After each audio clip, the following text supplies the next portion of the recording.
একদিন হজরত ওমর রাদিয়াল্লাহু তাআলা আনহুর ছোট ছেলে আব্দুল্লাহ এসে হজরত ওমর রাদিয়াল্লাহু তাআলা আনহুকে বললেন, আব্বাজান, আমি আপনার কাছে একটা নালিশ নিয়ে এসেছি, এই বিচার আপনাকে করতেই হবে।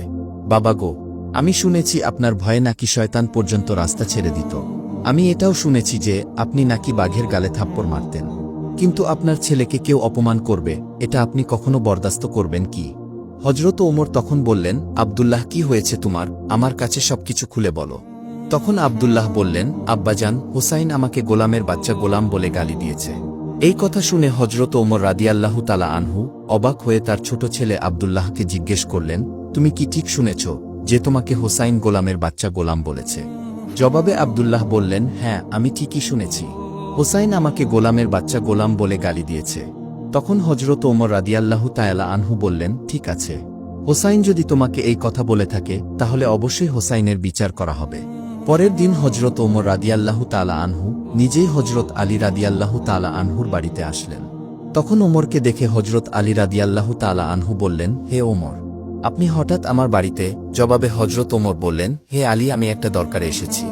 তারপর হজরত ওমর আলীকে জিজ্ঞেস করলেন, হে আলী, হুসাইন কি বাড়িতে আছে? জবাবে হজরত আলী রাদিয়াল্লাহু আনহু বললেন, হে ওমর, হুসাইন তার ঘরের মধ্যেই আছে। তারপরে হজরত আলী রাদিয়াল্লাহু তাআলা আনহু ওমরের কাছে জানতে চাইলেন যে ওমর, হুসাইনকে কি দরকার? তখন হজরত ওমর রাদিয়াল্লাহু তাআলা আনহু বললেন, হে আলী, হুসাইন আমার ছেলে আব্দুল্লাহকে গোলামের বাচ্চা গোলাম বলে গালি দিয়েছে। তখন হজরত আলী বললেন, হে ওমর, হুসাইন তো এমন কথা বলতে পারে না। ঠিক আছে, যদি হুসাইন এই কথা বলে থাকে তাহলে তাকে ডেকে আনছি। অতঃপর হজরত হুসাইন রাদিয়াল্লাহু তাআলা আনহুকে ডেকে আনা হল। হুসাইন আসার পর হজরত আলী রাদিয়াল্লাহু তাআলা আনহু হুসাইনকে জিজ্ঞেস করলেন, হে হুসাইন, তুমি কি ওমরের ছেলে আব্দুল্লাহকে গোলামের বাচ্চা গোলাম বলে গালি দিয়েছ? জবাবে হজরত হুসাইন রাদিয়াল্লাহু তাআলা আনহু বললেন, হ্যাঁ, আমি এই কথা বলেছি। এই জবাব দিয়ে হজরত হুসাইন রাদিয়াল্লাহু তাআলা আনহু আবার ঘরের ভিতর চলে গেলেন। হজরত ওমর রাদিয়াল্লাহু তাআলা আনহু হজরত আলী রাদিয়াল্লাহু তাআলা আনহুকে বললেন, হে আলী, আমি এটার সঠিক বিচার করতে চাই। তখন হজরত আলী রাদিয়াল্লাহু তাআলা আনহু ওমরকে বললেন, এটা তো বাচ্চাদের ব্যাপার, এটা বাদ দিলে কি হয় না? তখন হজরত ওমর বললেন, হে আলী, ব্যাপারটা যদি বাদ দেওয়ার মতো হতো তাহলে আমি নিজেই বাদ দিয়ে দিতাম। হে আলী, আগামী শুক্রবার নামাজের পর মসজিদে নববীতে এই বিচার হবে। আপনি হুসাইনকে নিয়ে আসবেন। এই কথা বলে হজরত ওমর রাদিয়াল্লাহু তাআলা আনহু চলে গেলেন। হজরত ওমর চলে যাওয়ার পরে হজরত আলী রাদিয়াল্লাহু তাআলা আনহু ঘরের ভিতরে প্রবেশ করলেন এবং হুসাইনের ঘরে গিয়ে জিজ্ঞেস করলেন, হে হুসাইন, তুমি ওমরের ছেলে আব্দুল্লাহকে গোলামের বাচ্চা কেন বলেছ? জবাবে হুসাইন রাদিয়াল্লাহু তাআলা আনহু বললেন, আমি যা সত্য তাই বলেছি। তারপরে শুক্রবার দিন মসজিদে নববীর মধ্যে সমস্ত সাহাবীরা এবং মুসল্লিরা জমায়েত হল। সাহাবীদের মধ্যে কেউ কেউ বলাবলি করছিল, আজকে না জানি কি হয়, না জানি ওমর হুসাইনকে কি করে। যে হুসাইনকে দয়াল নবী সাল্লাল্লাহু আলাইহি ওয়াসাল্লাম এত আদর করত এবং বলতো, হে হুসাইন, তুমি আমার, আমি তোমার। তোমাকে যে ভালোবাসবে সে যেন আমি রসুলকেই ভালোবাসল, তোমাকে যে কষ্ট দিবে সে যেন আমি রসুলকে কষ্ট দিল। সেই হুসাইনের কি বিচার জানি ওমর করে। জুমার নামাজ শেষে কিছু সাহাবীরা হজরত ওমরকে অনুরোধ করে বললেন, হে আমিরুল মুমিনিন, আপনি তো জানেন দয়াল নবী সাল্লাল্লাহু আলাইহি ওয়াসাল্লাম হুসাইনকে কতটা ভালোবাসতেন। হুসাইনের বিচারটা বাদ দিলে কি হয় না?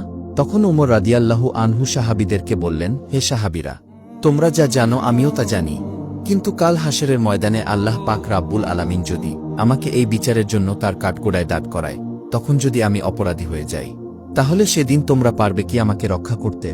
হজরত ওমরের মুখে এমন কথা শুনে সমস্ত সাহাবীরা নিশ্চুপ হয়ে যায়। তারপর বিচার কার্য শুরু হল। হজরত ওমর রাদিয়াল্লাহু আনহু মিম্বরে বসে হজরত হুসাইনকে উদ্দেশ্য করে বলতে লাগলেন, হে হুসাইন, তুমি কেন আমার ছেলেকে গোলামের বাচ্চা গোলাম বলেছ?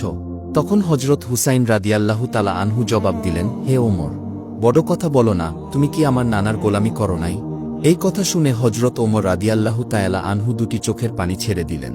হজরত ওমর হুসাইনকে লক্ষ্য করে বললেন, হে হুসাইন, তুমি যে কথাটা বললে এই কথাটা কি তুমি কোনো কাগজে লিখে দিতে পারবে? হুসাইন রাদিয়াল্লাহু তাআলা আনহু জবাবে বললেন, হ্যাঁ, অবশ্যই লিখে দিতে পারব। তারপর হুসাইন রাদিয়াল্লাহু তাআলা আনহু কাগজে লিখলেন, ওমর আমার নানার গোলামি করেছে বিধায় তার ছেলেকে আমি গোলামের বাচ্চা গোলাম বলেছি। হজরত ওমর রাদিয়াল্লাহু তাআলা আনহু কাগজের টুকরাটি হাতে নিয়ে একটা চিৎকার দিয়ে বললেন, হে মসজিদে নববীর মুসল্লিরা ও আমার নবীর আদরের সাহাবীরা, আজ থেকে আমি ওমরের আর কোনো ভয় নেই। আমি ওমর যেদিন দুনিয়া থেকে বিদায় হয়ে যাব সেদিন তোমরা হুসাইনের লেখা এই কাগজের টুকরো আমার কাফনের মধ্যে জড়িয়ে দিবে, আমার কাফনের ভিতরে ঢুকিয়ে দিবে।